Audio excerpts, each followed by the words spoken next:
El Tribunal de Apelaciones del Noveno Circuito ha dictaminado que prohibir a todos los delincuentes poseer armas es inconstitucional. Esta decisión ahora abre la posibilidad para que aproximadamente 20 millones de personas intenten restaurar su derecho a poseer armas. Aunque vale la pena mencionar que hay muchos matices en esta historia, así que vamos a revisarla juntos.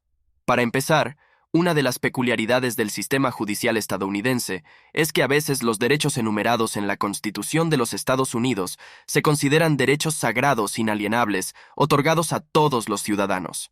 Sin embargo, en otras ocasiones, esos mismos derechos se tratan más como privilegios, cosas que el gobierno puede quitarles si, según ellos, no se comporta adecuadamente. En un extremo, el gobierno puede quitarle la vida si comete un delito capital o si intenta mudarse con su familia a una cabaña en Idaho.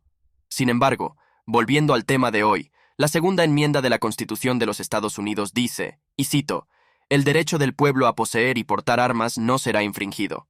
Eso es muy claro. Sin embargo, para cualquiera condenado por un delito grave o sentenciado a más de un año en prisión, se les ha despojado de sus privilegios de la segunda enmienda, sin importar si el crimen cometido fue violento o no violento.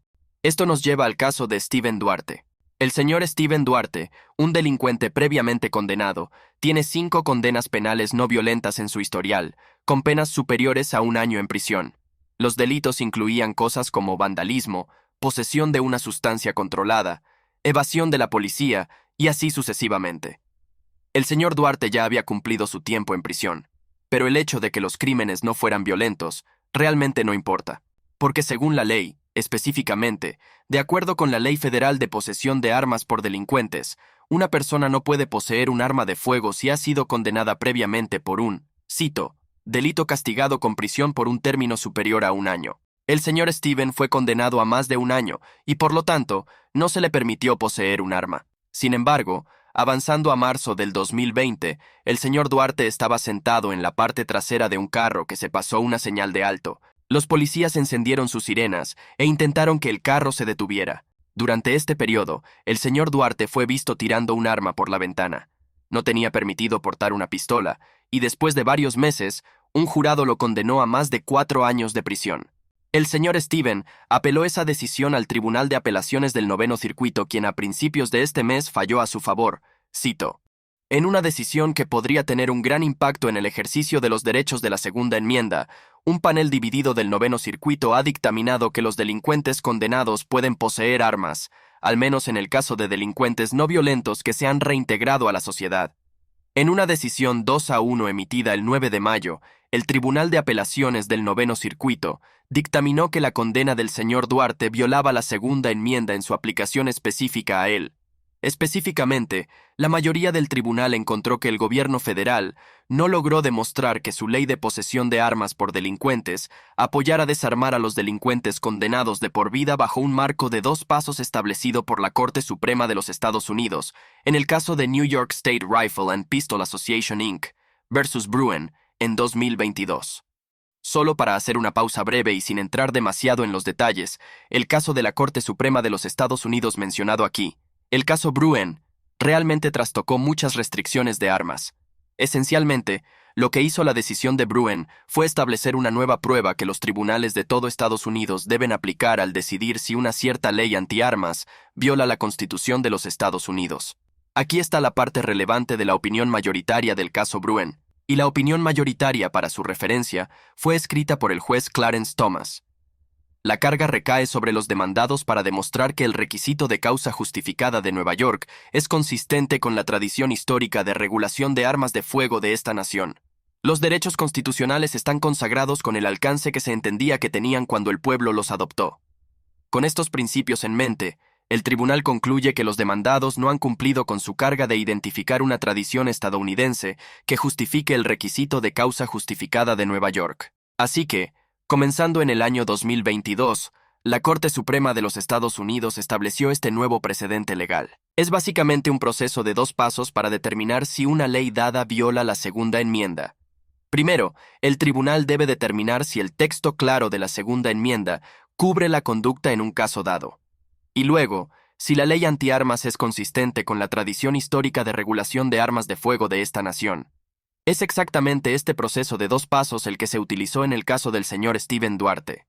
En cuanto a la primera pregunta, si el texto claro de la segunda enmienda cubre su conducta individual, la mayoría del Tribunal de Apelaciones determinó, cito, dado que Duarte es ciudadano estadounidense, forma parte del pueblo que la segunda enmienda protege. El gobierno argumenta que el pueblo en la segunda enmienda excluye a delincuentes como Duarte porque no son miembros de la ciudadanía virtuosa.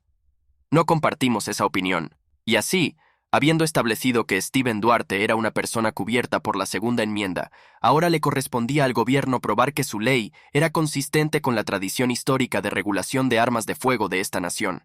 El gobierno intentó hacer esto de una manera única. Cito, el gobierno había argumentado que los delincuentes del siglo XVIII no tenían derecho a poseer un arma de fuego porque enfrentaban la ejecución y la confiscación total de sus bienes por sus crímenes.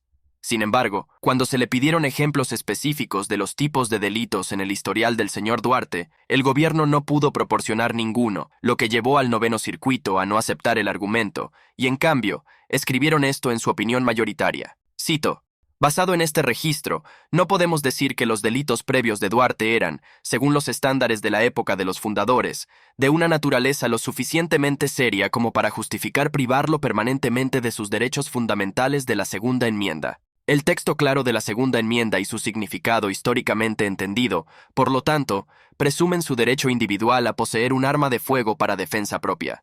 Esto significa, en términos prácticos, que la regla del Noveno Circuito de Apelaciones aplica que la ley de posesión de armas por delincuentes es inconstitucional y que cada caso debe ser analizado individualmente. Vale la pena mencionar que este no es el primer tribunal de apelaciones en hacer este tipo de fallo. De hecho, el año pasado, el Tercer Circuito de Apelaciones hizo una determinación similar en un caso en Pensilvania, pero la importancia de este fallo en California es múltiple. Primero, proviene del Noveno Circuito de Apelaciones, que es conocido por ser el más liberal de todo el sistema judicial. En segundo lugar, el Noveno Circuito cubre los estados del oeste, así como Hawái y Alaska, que juntos representan 80 millones de personas. Dado que el 8% de los estadounidenses son delincuentes, y además muchas más personas han sido condenadas por delitos menores que conllevan al menos 1 año en prisión, este nuevo fallo del Noveno Circuito abre la puerta a literalmente millones de nuevos posibles propietarios legales de armas. Aunque eventualmente, este caso o uno similar probablemente llegará a la Corte Suprema de los Estados Unidos para que se establezca una regla general en todo el país. Ese fue el sentimiento compartido por uno de los jueces disidentes en el Noveno Circuito, quien escribió lo siguiente en una opinión disidente. Algún día, probablemente más pronto que tarde, la Corte Suprema abordará la constitucionalidad de la prohibición federal de armas para delincuentes o proporcionará una guía más clara sobre si los delincuentes están protegidos por la segunda enmienda. Así que esa es la situación actual. En términos prácticos, si vive en un estado cubierto por el Noveno o el Tercer Circuito de Apelaciones y ha cumplido al menos 1 año en prisión, ahora podría ser elegible para poseer un arma de fuego. Si quiere leer la decisión completa del Noveno Circuito, dejaré un enlace al archivo PDF en la descripción abajo. Y realmente me encantaría conocer sus pensamientos. ¿Cree que esto es un buen desarrollo? Quiero decir, hace unos años, el juez Sam Alito escribió en un caso separado que, cito, el estatuto federal que prohíbe a los delincuentes poseer armas de fuego probablemente hace más para combatir la violencia con armas que cualquier otra ley federal. ¿Está de acuerdo? Y si lo está, ¿cree que una prohibición general es una buena idea? ¿O debería haber más distinción entre delincuentes violentos y no violentos?